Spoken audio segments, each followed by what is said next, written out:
Juckt es an der Kopfhaut unter einem Haarsystem? Genau. Ja, da ich ja selber Haarsystemträger bin, für die Leute, die es noch nicht wissen, ja, ich bin auch Haarsystemträger. Das werde ich nämlich irgendwie trotzdem immer noch komischerweise häufig gefragt, natürlich nur im Frontsystem. Also ist natürlich immer wichtig, dass man nicht nur die Base auswählt für sich, weil die gerade vielleicht in dem Moment günstiger ist, sondern man sollte schon das System auswählen, was für einen auch am besten geeignet ist. Das bedeutet, wenn ihr eine empfindliche Kopfhaut habt und ihr neigt zu unreiner Haut, dann würde ich euch auch eine Lace empfehlen, weil dann könnt ihr natürlich auch diesen Juckreiz umgehen. Habt ihr eine trockene Kopfhaut, dann könnt ihr ohne Probleme auch eine Folien-Variante nehmen und von daher Juckreiz entsteht nur, wenn das Material nicht auf eure Bedürfnisse abgestimmt wurde. Aber dadurch, dass wir ja Berater sind, möchten wir euch natürlich ja auch mitteilen, dass ihr für solche Fragen auch gerne einfach eine Online-Beratung buchen könnt oder eine Beratung hier vor Ort, weil dafür sind wir als Berater ja auch da, um mit euch gemeinsam das richtige System auszuwählen, damit kein Juckreiz entsteht.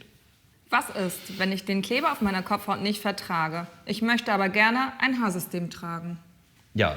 Du willst gerne ein Haarsystem tragen, das möchte ich auch, dass du eins trägst und das sollst du auch. Also ist natürlich auch das Schöne, dadurch, dass wir ja Fachleute sind, haben wir auch ein riesen Portfolio an Klebern. Um dir da mal einen Überblick zu verschaffen, check auch gerne mal unseren Online-Shop, weil da wirst du auch sehen, wie breitflächig wir auch im Kleberbedarf abgedeckt sind. Und wenn es mal vorkommen sollte, dass du den Kleber nicht verträgst, dann brauchst du auch keine Panik haben. Dann switchen wir einfach den Kleber und wir testen erstmal einen anderen, bis du den richtigen Kleber für deine Bedürfnisse dann auch im Endeffekt gefunden hast. Kann ich mein Haarsystem auch selber kleben und wechseln? Oder muss ich immer zum Servicetermin kommen? Spannende Frage. Vielleicht kann ich diese Frage ja auch direkt wieder an dich zurückgeben, Jen. Erzähl doch mal, was können die Kunden denn machen? Also, ihr kriegt natürlich von uns eine Schulung, damit ihr so gut wie möglich geschult seid, um das von zu Hause aus zu wechseln und halt mit dem System auch umzugehen. Es ist natürlich ein Prozess, den ihr lernen müsst. Dafür haben wir natürlich auch unsere Schulungsvideos für die Kunden und wenn ihr beim Termin vor Ort seid, werdet ihr natürlich auch diesbezüglich komplett aufgeklärt rund um Produkte, Wechsel, Reinigung des Systems. Klar, die meisten Kunden, die hier in der Nähe wohnen, die gönnen sich dann den Service vor Ort auch mal, aber wie gesagt, ihr seid nicht verpflichtet, hierher zu kommen und den Service wahrzunehmen. Genau.